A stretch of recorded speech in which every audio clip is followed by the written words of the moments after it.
Hello students, इस video में हम इलेक्ट्रोकेमिस्ट्री का एनसीईआरटी न्यूमेरिकल सॉल्व करेंगे। स्टेटमेंट देखो क्या है। How many coulombs are required for the following oxidation. First part है 1 mole of water to O2, second है 1 mole of FeO to Fe2O3। तो इसका सॉल्यूशन देखते हैं हम क्या होगा।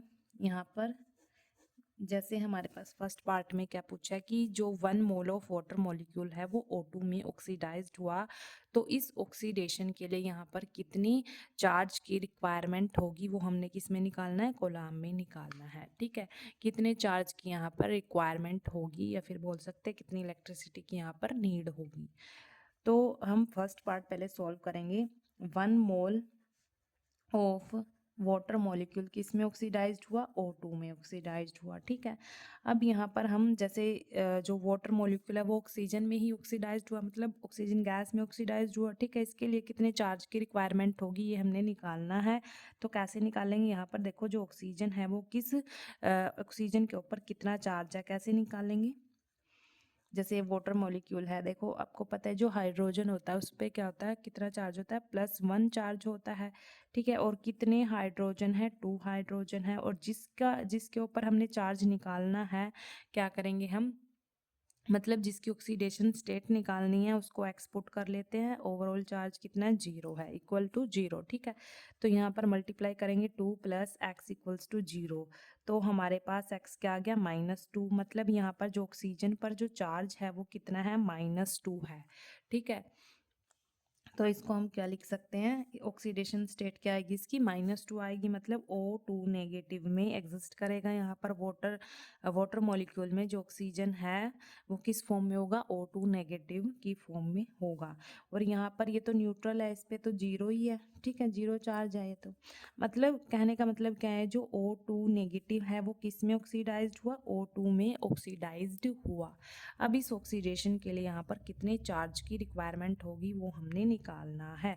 ये तो हमने देख लिया कि जो इसके ऑक्सीडेशन स्टेट। ठीक है, अब देखो जो ये O2 नेगेटिव है कैसे ऑक्सीडाइज्ड हुआ इसमें। जैसे O2 नेगेटिव है, यहाँ पर अगर हम रिएक्शन लिखें O2 नेगेटिव, इस O2 नेगेटिव का मतलब क्या है, इसके ऊपर जो 2 नेगेटिव है इसका मतलब क्या है, इसके पास ऑक्सीजन के पास 2 इलेक्ट्रॉन एक्स्ट्रा हैं।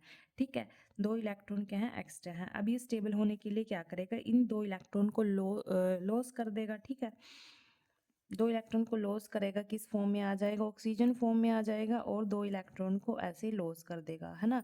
जब इलेक्ट्रॉन कोई भी यहाँ पर जैसे ये एनायन है, ये इलेक्ट्रॉन को लॉस करता है तो हम क्या बोलते हैं, ऑक्सीडेशन हो रहा है ना। कौन सी रिएक्शन हो रही है, ऑक्सीडेशन। लॉस ऑफ इलेक्ट्रॉन क्या होता है, ऑक्सीडेशन होता है। ठीक है, तो ये स्टेबल फॉर्म में अब ये यहाँ पर ये भी इसकी स्टेबल फॉर्म नहीं है, क्योंकि हमें पता है जो ऑक्सीजन है वो O2 की फॉर्म में एग्जिस्ट करता है। ठीक है, ये अकेला ऑक्सीजन तो एग्जिस्ट नहीं करता, ये किसकी फॉर्म में करता है, O2 की फॉर्म में एग्जिस्ट करता है। ठीक है, O2 की फॉर्म में एग्जिस्ट करता है ये। अब यहाँ पर अगर हम ऑक्सीजन बैलेंस करें, यहाँ पर ऑक्सीजन का नंबर देखें, यहाँ पर तो एक ही ऑक्सीजन है, यहाँ पर कितनी है, 2 है। तो इसको हम कैसे लिखेंगे, हाफ मॉलिक्यूल ऑफ ऑक्सीजन। ठीक है, हाफ मॉलिक्यूल लिखेंगे ऑक्सीजन का। इस हाफ मॉलिक्यूल ऑक्सीजन का मतलब क्या होता है, एक ही ऑक्सीजन एटम। ठीक है, ठीक है, ये होता है हाफ मॉलिक्यूल ऑक्सीजन, मतलब एक ही ऑक्सीजन एटम है। तो इसको हम क्या लिख सकते हैं, हाफ O2। ठीक है, ऐसे मतलब यहाँ पर ये कैसे ऑक्सीडाइज्ड हुआ, 2 इलेक्ट्रॉन्स को लॉस करके तब ऑक्सीडाइज्ड हुआ। यहाँ पर कितने इलेक्ट्रॉन्स का यूज हुआ, 2 इलेक्ट्रॉन्स का यूज हुआ ऑक्सीडेशन के लिए। ठीक है, अब यहाँ पर जो ये 2 इलेक्ट्रॉन्स हैं इसको हम कैसे लिखेंगे, 2 मोल 2 मोल ऑफ इलेक्ट्रॉन्स, कैसे लिखेंगे, 2 मोल्स ऑफ इलेक्ट्रॉन। ठीक है, ऐसे नहीं बोलेंगे कि ये 2 इलेक्ट्रॉन है, कैसे बोलेंगे, क्योंकि हम यहाँ पर मोल्स में बात कर रहे हैं। 1 मोल ऑफ वाटर मॉलिक्यूल किस में ऑक्सीडाइज्ड हुआ, O2 में। तो हम इलेक्ट्रॉन्स को भी कैसे बोलेंगे कि 2 मोल ऑफ इलेक्ट्रॉन्स। ठीक है, अब हमें एक बात पता है कि जो वन मोल ऑफ इलेक्ट्रॉन्स पर जो चार्ज होता है वो किसके इक्वल होता है, 1 फैराडे के इक्वल होता है। किसके इक्वल होता है, 1 फैराडे के इक्वल। और हमें फैराडे कांस्टेंट फैराडे की वैल्यू भी पता है, कितनी होती है, 96500 कोलाम। ठीक है, 1 मोल ऑफ इलेक्ट्रॉन पर जो चार्ज होता है वो कितना होता है, 1 फैराडे के इक्वल। और फैराडे की वैल्यू कितनी है, 96500 कोलाम। अब हम यहाँ पर देखो इसको कैसे यूज़ करेंगे। अगर हमें पता है 1 mole of electron equals to 1 faraday है, तो 2 मोल ऑफ इलेक्ट्रॉन किसके इक्वल होएगा? 2 फैराडे के इक्वल हो जाएगा, है ना? 2 फैराडे के इक्वल हो जाएगा। और यहाँ पर हम फैराडे की वैल्यू भी पुट कर देंगे 96500 कोलाम। ये तो आपको याद करनी पड़ेगी, ये कांस्टेंट होती है वैल्यू। और जो ये रिलेशन है, ये रिलेशन भी आपको बुक में दिया होता है। ये रिलेशन जब हम फैराडे लॉ डिस्कस करते हैं, फैराडे लॉ स्टडी करते हैं, बुक में दिया होता है फैराडे लॉ वाले टॉपिक में, ठीक है।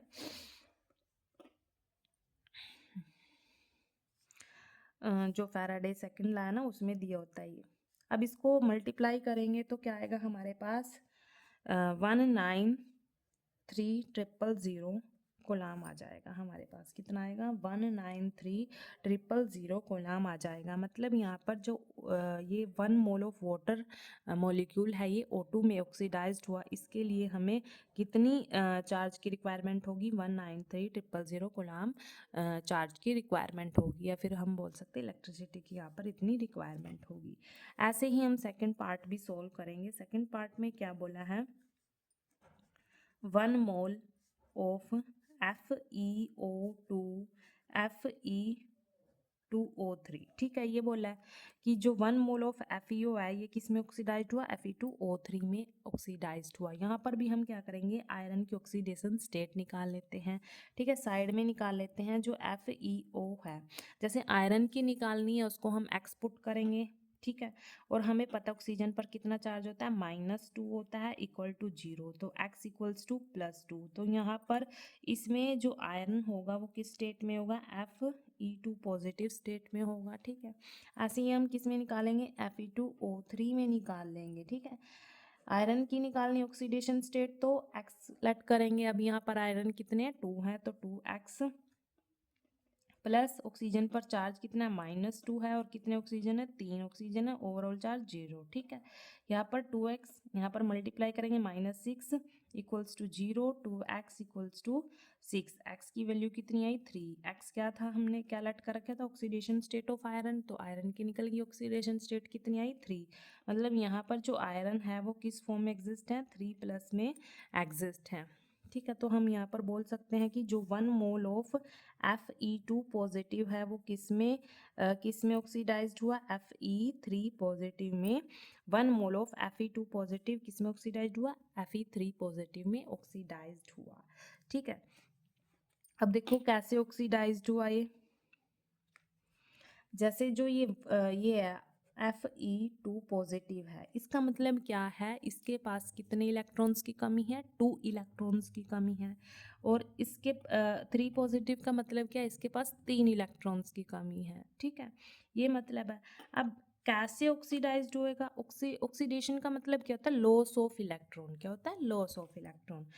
Fe2 पॉजिटिव, जब Fe2 पॉजिटिव ये किस में ऑक्सीडाइज्ड होगा? Fe3 पॉजिटिव में ऑक्सीडाइज्ड होगा। कब कब होगा? जब ये Fe2 पॉजिटिव है, एक और इलेक्ट्रॉन को लॉस कर देगा, एक और इलेक्ट्रॉन को लॉस कर देगा। पहले ही इसके पास 2 इलेक्ट्रॉन्स की कमी है, अब ये एक और इलेक्ट्रॉन को लॉस करेगा तो किस फॉर्म में आ जाएगा? Fe3 पॉजिटिव की फॉर्म में आ जाएगा। मतलब 3 इलेक्ट्रॉन्स कमी है इसके पास, ठीक है। देखो 2 पॉजिटिव का मतलब क्या है यहाँ पर? कि 2 इलेक्ट्रॉन्स की कमी है। अब ये एक और इलेक्ट्रॉन को लॉस कर देगा तो किस फॉर्म में आ जाएगा? ऑक्सीडाइज्ड हो जाएगा, Fe3 पॉजिटिव की फॉर्म में आ जाएगा। मतलब यहाँ ऑक्सीडेशन के लिए कितने इलेक्ट्रॉन लॉस हुए? एक इलेक्ट्रॉन लॉस हुआ। तो हम यहाँ पर बोलेंगे 1 मोल ऑफ इलेक्ट्रॉन, ठीक है, क्योंकि मोल्स में बात हो रही है ना। अब हमें पता है कि जो 1 मोल ऑफ इलेक्ट्रॉन पर जो चार्ज होता है वो कितना होता है? फैराडे के इक्वल होता है, 1 फैराडे के इक्वल होता है, ठीक है।